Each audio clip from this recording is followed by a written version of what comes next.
Hello दोस्तों, नमस्कार। जय बाबा भूखंड की। आज हम आप लोगों को 8 सितंबर की अपडेट दे रहे हैं, जिसमें आप लोग देख सकते हैं कि ये जो सुबह का माहौल है, इस माहौल में जो यात्रीगण हैं उनमें उत्साह भरा हुआ है और बाबा की नगरी के सामने हाथ जोड़ करके अपनी मन्नतें सामने रख रहे हैं। न जाने किस यात्री की क्या मन्नतें होंगी और उन मन्नतों को लेकर के केदारनाथ की चढ़ाई चढ़ कर के इस प्रांगण में आ चुका है और यहाँ पर अपने मन में उन मन्नतों को रख कर के बाबा भोलेनाथ का सुमिरन कर रहा है कि जो भी मुसीबतें मनुष्य जीवन में आ रही हैं और आती रहेंगी, उन मुसीबतों को कुछ पल के लिए छुटकारा पाने के लिए बाबा के द्वार पर आता है आदमी और यहाँ से कुछ एक नया एहसास होता है, जिससे कि मनुष्य एक नई जो ऊर्जा है उसका संचार शरीर में होता है और उस नई ऊर्जा के संचार होने के साथ ही एक नया जीवन जो है वो शुरुआत की कड़ी पर चलता है। तो आप देख सकते हैं कि 8 सितंबर की अपडेट है। सुबह का जो मौसम है, सूर्योदय हो रहा है, पहाड़ियाँ स्वर्णमय चमक रही हैं और चारों ओर भक्तों का जो हुजूम है वो उमड़ा पड़ा हुआ है। और देख सकते हैं आप कि सुबह का जो माहौल है वो काफ़ी खुशनुमा होता है, जिसमें हर भक्त के मन में श्रद्धा से भरे हुए जो अंकुर हैं वो फूट पड़ते हैं। मन में श्रद्धा पैदा होती है, आंखें नम हो जाती हैं और भगवान के सामने नतमस्तक हो जाता है, जिससे कि मनुष्य की जो श्रद्धा है वो आंखों से आंसू बन करके भगवान के द्वार पर झलक पड़ती है। जब मनुष्य की आत्मा ये गवाह देती है कि बाबा के द्वार पर जब श्रद्धा भरे आंसू गिरते हैं, तो समझ लेना कि आत्मा परमात्मा में विलीन हो चुकी है और अब जो श्रद्धा भरे आंसू निकल रहे हैं वो आंसू ये संकेत देते हैं कि तुमने जो मन्नतें मांगी हैं वो तुम्हारे जीवन में पूरी होने के कगार पर चल पड़ी है। अब तुम्हें उस रास्ते पर चलना है जो तुम्हारी मन्नतें हैं और उस मन्नत भरे रास्ते पर दिक्कतें भी आएंगी, मुश्किलें भी आएंगी और न जाने कितने प्रकार की मुसीबतों का सामना करना पड़ेगा, लेकिन करना तो पड़ेगा ही, क्योंकि मन्नतें मांगने वाला इंसान है और कोई भी कार्य साधारण रूप से संपन्न नहीं होता है। चाहे कोई छोटा कार्य हो या बड़ा कार्य हो या माध्यम कार्य हो, लेकिन संपन्न होने के लिए कई मुसीबतों से लड़ना पड़ता है। जैसे आप देख ही रहे होंगे कि केदारनाथ आने के लिए आपको कहाँ से आना पड़ा और रास्ते में कितनी मुसीबतें आई, तब जा कर के आप यहाँ पहुँचे और यहाँ से पुनः अपने घर लौटते वक्त कितनी मुसीबतें आएंगी आते जाते वक्त रास्ते में, ये आप लोगों को पता ही होगा। तो आज हम आपको 8 सितंबर की अपडेट दे रहे हैं, जिसमें जिन लोगों ने बाबा के दर्शन कर लिए हों उनकी ज़िंदगी में सुकून भरा माहौल अवश्य होगा।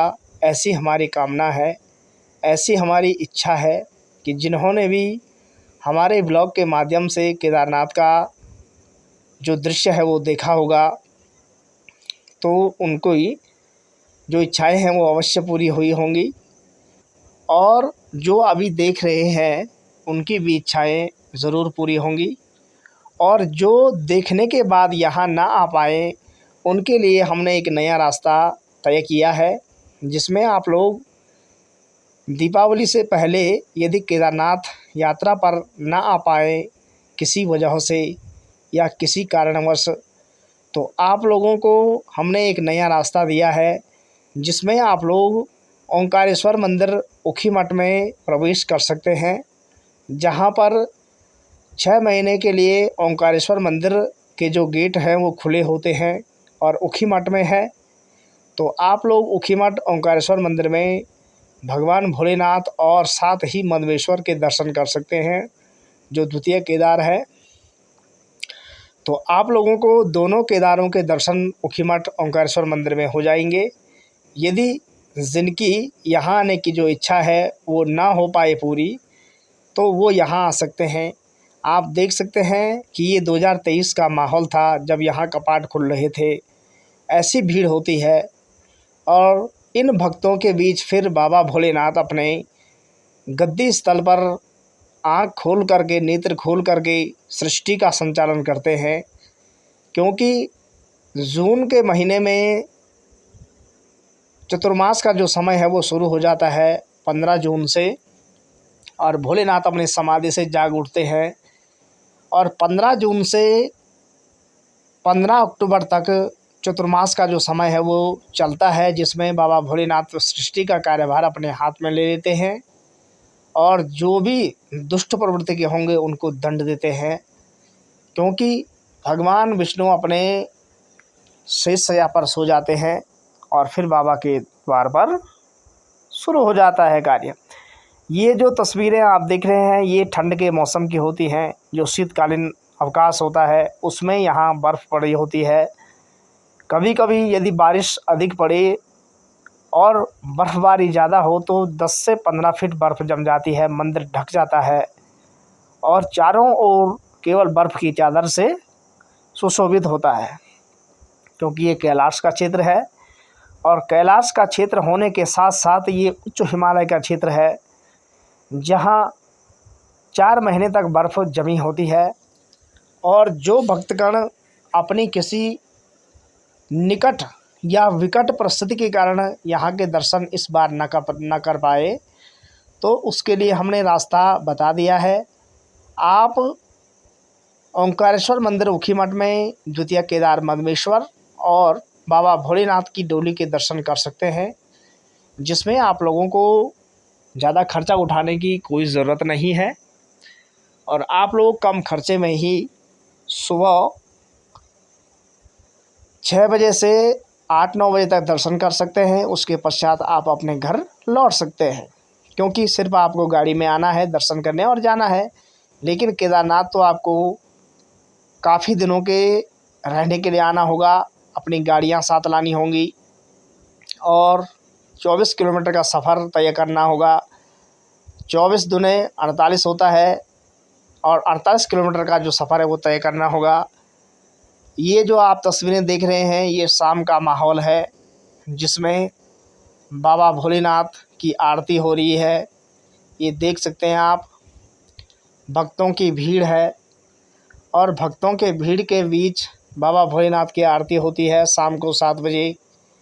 अगर आप लोग दीपावली के अवसर पर आना चाहते हैं तो आप आ सकते हैं और दीपावली केदारनाथ में मना सकते हैं, क्योंकि दीपावली के अगले 3 तारीख को बाबा भोलेनाथ के कपाट बंद हो जाएंगे और उसके पश्चात 6 महीने के बाद ही बाबा भोलेनाथ के कपाट खुलेंगे। तो जो मेरे ऑडियंस हैं, मेरे सब्सक्राइबर हैं, मेरे व्यूअर हैं, मेरे दोस्त हैं, उनसे मेरा अनुरोध है कि आप लोग यदि यहाँ के दर्शन न कर पाएँ तो आप ओंकारेश्वर मंदिर ऊखीमठ में आ सकते हैं और वहाँ आप दिल खोल करके बाबा भोलेनाथ और द्वितीय केदार मधमेश्वर के दर्शन कर सकते हैं। क्योंकि ओंकारेश्वर मंदिर में आप लोगों को आने में दिक्कत नहीं है, क्योंकि सामने पर मंदिर है, गाड़ी का रास्ता है। आपको 10 कदम पैदल चलना है और मंदिर के दर्शन करने हैं। उसके पश्चात आप अपने घर की ओर प्रस्थान कर सकते हैं। और यदि चारों ओर के दर्शन करने हैं आपको, जैसे चोपता है, तुंगनाथ है, कालीशिला है, रांसी है, तो ये छोटे छोटे जो तीर्थ स्थल हैं वहाँ आप लोग तीर्थाटन कर सकते हैं। काली मठ है, जहाँ पर काली का जो भव्य स्वरूप है विराजमान है। कालीशिला रावणलेक में विराजमान है। चोपता तुंगनाथ वैली ठीक सारी में है ऊखीमठ में, और रांसी है वो भी रावणलेक में है ऊखीमठ में।